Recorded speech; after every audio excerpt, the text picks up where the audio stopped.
Continuem la passejada pel Parc del Garraf, aquí al terme municipal de Sant Pere de Ribes, i ens hem trobat amb una barraca de vinya que antigament era el lloc on deixaven les eines de treball els pagesos.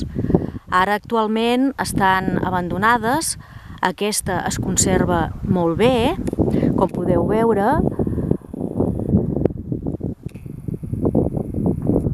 i realment és una barraca de vinya perquè està envoltada de vinyes. Aquí al fons hi ha el Montgròs,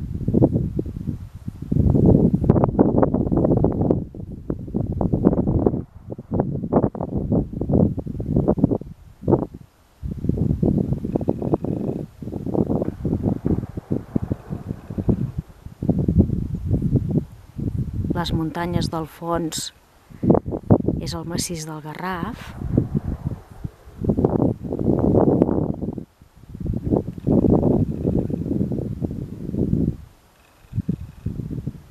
I ara ja comencen a brotar tots els ceps, que fa goig veure'ls.